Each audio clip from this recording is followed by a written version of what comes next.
This is Sky with PoliticsNY. Schneps Media is asking each candidate running for New York City office this year 3 questions in 3 minutes. And right now I'm with Darlene Jackson. She's running for Council District 18 in the South Bronx. So let's get to know her a little bit. Darlene, tell us about yourself and why you're running for office this year. Running for office kind of has arrived at my doorstep.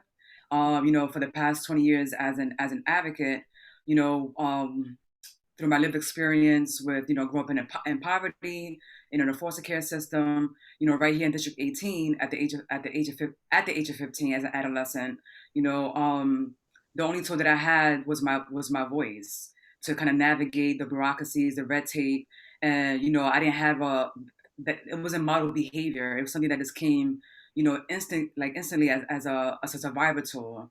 And so as a young person, I had to use my voice to ask a lot of questions to kind of understand like how the system works and how to survive within it as a young person with no parental with no parental guidance.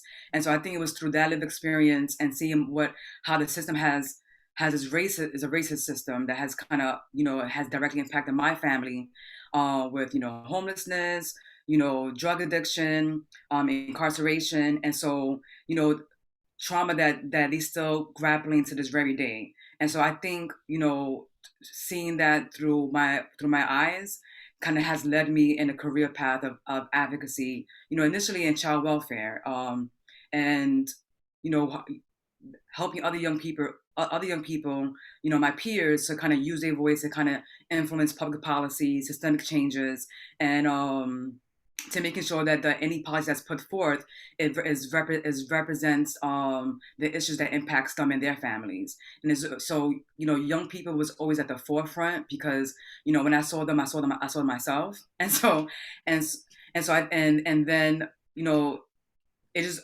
I've always been fighting for the most marginalized communities and families who's been systemically oppressed by the system who has kept them at the very bottom. And so I think why I'm running for office is I feel like for District 18 specifically, we haven't had a real representation that demonstrates a partnership with the people that they represent to be able to promote urban mobility and equity.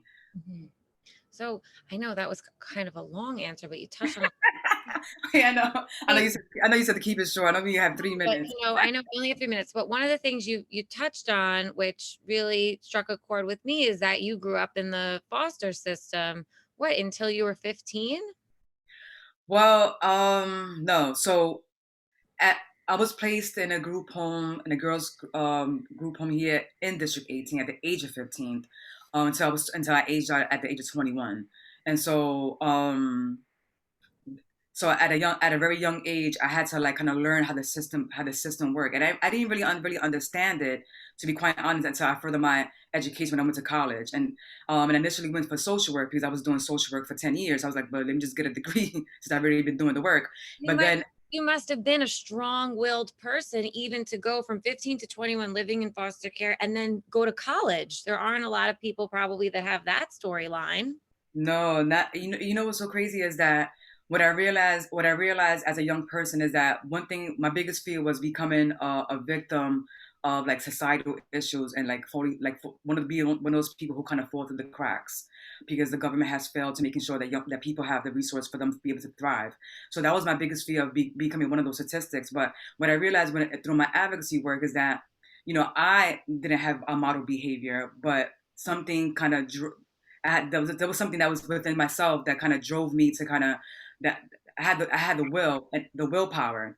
But what I realized with doing social work and working in child welfare is that you have to meet folks where they at. Everybody's starting point is drastically different. And so I think even as an organizer and as an advocate, you have to really understand that, everybody's starting point is drastically different. And so it's important to meet to understanding the dynamics holistically, to do a thorough assessment need to understand how you're going to be able to best support this young person and their family, overall. And so I think, and So that happens even with civic engagement, right?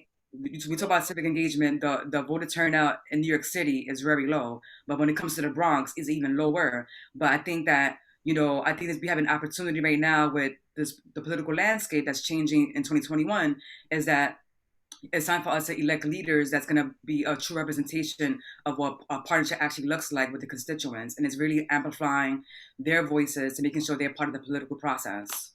So there we go from Darlene Jackson. Thank you for being media 3 questions in 3 minutes. I know it was longer than 3 minutes, but I know. so thank you so much. And I'm Sky with Politics NY.